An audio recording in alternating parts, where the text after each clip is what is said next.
A don Casimiro Eguillor, cuanto más avanzaba en años, más le recrecía su codicia.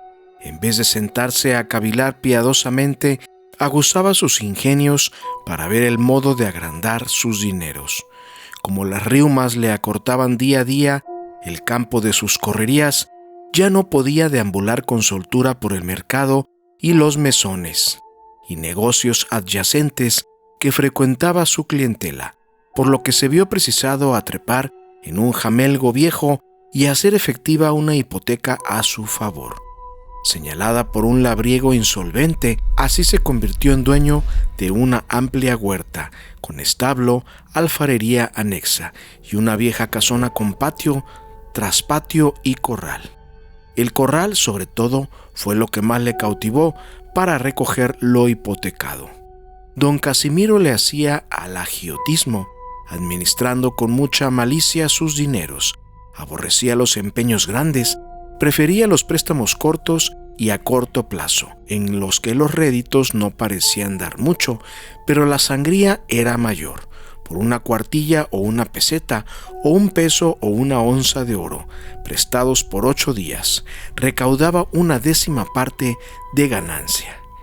El puntual cobro constituía su mayor complacencia. Él veía cómo crecía su caudal y al oír cómo caían las monedas de oro y plata, lo embelesaba esta resonancia sorda y opaca al golpear las primeras monedas de cobre y de oro. Desdeñaba la morraja, céntimos, cuartillas y cincos, cuyo ruido al caer en la escarcela lo sentía desafinado. Por eso, en una de las cantinas que colgaban a los lados del jamelgo, echaba la plata y en la otra el cobre.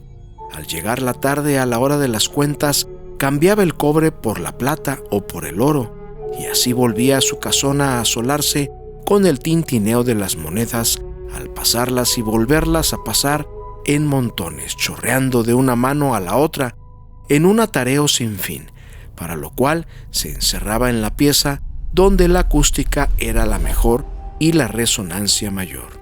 Y no solo eso, en lo último de la casa en el corral, limpió y enlosó un buen pedazo. Ahí, de vez en vez, un día un costal de onzas, otro día uno de pesos de oro y otro de pesos, tostones y pesetas de plata. Vaciaba su contenido y lo ponía a solear. Con extremado tiento, una vez escogió el talego en turno, lo sopesaba golosamente, lo llevaba al corral y acomodaba el contenido, no de golpe y porrazo, sino con todo comedimiento y delicadeza, en filas exactas, una moneda al canto de la otra. Desplegadas todas, regresaba al principio a voltearlas de nuevo, una por una, empeño que repetía hasta hartar la tacaña codicia. Cuando se entregaba todo él a tan ruin avidez, no estaba para nadie. Tapaba bien los orificios de las puertas corraleras, las retrancaba a piedra y lodo, y los pretiles de los predios vecinos los coronaba con punzantes espinas y tupidas zarzas, cardos y ortigas. Así, a salvo de cualquier indiscreto y fisgón, vueltos los dineros a su respectivo lugar, lo conducía a la cava donde guardaba su tesoro, una cava tan bien urdida en el traspatio que era imposible descubrir. Ni la señora ni la sirvienta conocían la entrada, porque cuando se daba a esta ocupación, retrancaba todas las puertas y divisaderos. Ocupó a un albañil experto en estas construcciones, sin ningún recato. Para no despertar curiosidades, le encargó la obra, semejante a las que había realizado en otras casas. Pero don Casimiro en persona destruyó la entrada original y formó otra, de manera que las losas del traspatio ocultaban hasta el más sagaz el pequeño sótano. Para evitar resonancias al caminar por encima, quiso una bóveda recia y gorda, muy gorda, pretexto de que así se conservaba mejor lo frío. Pero como el amor y el dinero no pueden ser disimulados, por fuerza debía desalagarse la fama de la riqueza de don Casimiro, porque el establo y la huerta eran más una diversión que un negocio. La roñosa alfarería, lo mismo los jornaleros que trabajaban estos predios, le servían más para cuidar los alrededores de su casa y para su seguridad que para otra cosa. Vivía solo con su mujer, muy secada por los años, y la mezquina vida que llevaba en el matrimonio. Una anciana sirviente le daba ayuda y compañía, fiel a sus amos, simple y laboriosa. Ni cata se daba de las ocupaciones y aficiones de su patrón, ni le importaba, de modo es que no sabía nada de nada. En las afueras se empezó a derramar el mal crédito de su avaricia y de su riqueza. Le dio apoyo a la murmuración un casual descubrimiento de un aprendiz de alfarería, como muchachillo retozón y travieso, dado más ocioso desvaneos que a cumplir con su trabajo. Le clavó el aguijón de la curiosidad. Mientras más las veía, más se le hundía el susodicho aguijón. Con los días de la simple curiosidad brincó el interés, y del interés al decidido propósito de averiguar la razón de semejante valla espinosa. Tanteando la ruta, clavando las 20 dedos de los pies y de las manos en las junturas de los adobes, bloque a bloque escaló la alta barda. Apenas logró, padeciendo rasguños y piquetes, atisbar una mínima porción del patio del corral, lo suficiente para descubrir a don Casimiro de rodillas, todo el abismado en su avaricioso atareo de asolear sus dineros. Mas no pudo ver los cardos y pacas de dinero, lo inseguro de su posesión, y, por ser descubierto, lo obligaron a esconderse de su furtivo mirador y corrió a contarle a su patrón, el maestro alfarero, lo que acababa de descubrir. La inocente criatura no se daba cuenta de que en los que había confiado su descubrimiento había despertado pecaminosas ambiciones. Los dos hombres, el maestro rebocero y el maestro alfarero, contagiaron a sus respectivas mujeres la codicia, de manera que cuando éste propuso a aquel una incursión en la casa de don Casimiro, únicamente expresaron lo que ya habían empezado a fraguar solos, afinaron el plan. En ausencia de don Casimiro, revisaron las azoteas, el posible acceso, la seguridad de las puertas, lo aislado de la casona, la posibilidad de una fuga rápida. Cuando después de una vista de ojos consideraban bien madurado el plan, escogieron los socios. Luego de pulsar los ánimos de los oficiales de la alfarería, invitaron a los más fiables, que fueron 3 vecinos, todos del barrio de Tlaxcala.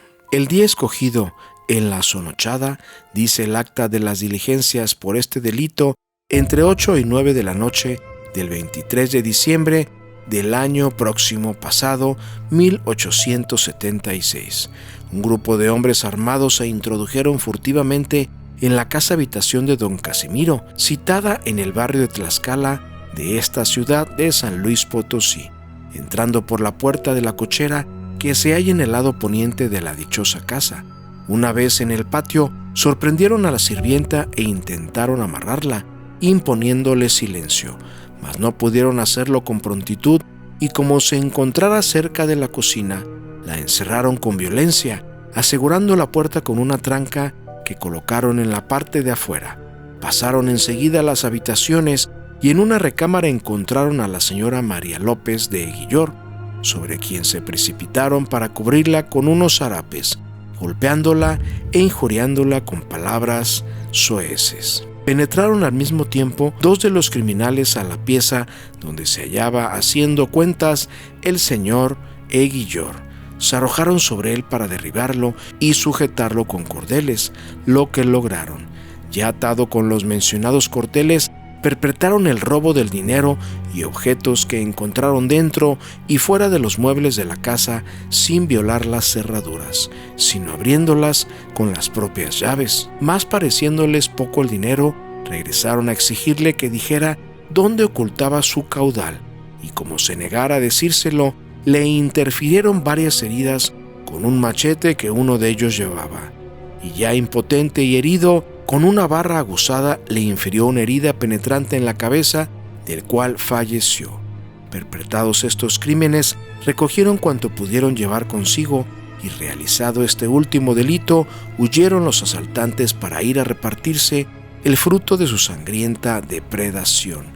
En la misma noche, en el acto que la jefatura política y la autoridad judicial tuvieron conocimiento del asalto, por obra de los gritos desesperados de la sirvienta y de la señora malherida, procedieron con toda actividad a su comprobación y al descubrimiento de los autores y a la recuperación de los objetos robados, dando por resultado la acción combinada de ambas autoridades, el conocimiento circunstanciado del crimen, la recuperación de los objetos robados y la aprehensión. En vista del veredicto del jurado, el juez de la primera instancia declaró a los acusados reos del delito de homicidio intencional, los condenó a sufrir la pena capital. Nadie sabía nada del caudal del señor Eguillor, y que existía no cabía duda, no solo porque era público y notorio que el difunto se dedicaba al agiotismo, como porque en su casa solo guardaba, como se comprobó en las diligencias, lo necesario para el gasto mensual. Mientras se sustanciaba la causa y vendían los inmuebles,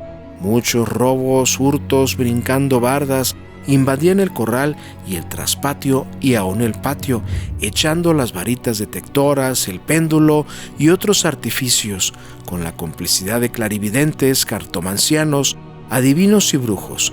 Pesquisaron de cerca y de lejos en busca de la riqueza de don Casimiro. El albañil que construyó la cava para entonces ya estaba muerto. Más de esto jamás hizo alusión la señora. Se había encerrado en un hermético mutismo.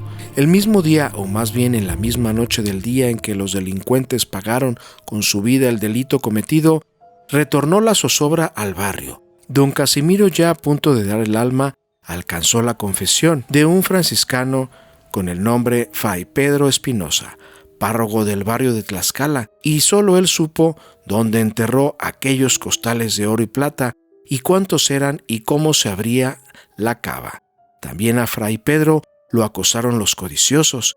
De tantas y tantas pesquisas, lo único que consta es que don Casimiro fue un avaro, que periódicamente asoleaba su oro y plata, que enterró su caudal en donde solo él supo, que murió de mala muerte y que su casa y cava que posiblemente sigan escondidos en la segunda calle de San Diego, hoy de Aquiles Cerdán, lado sur, entre las calles de Nezahualcóyotl y 20 de noviembre, en los arrabales del viejo San Luis.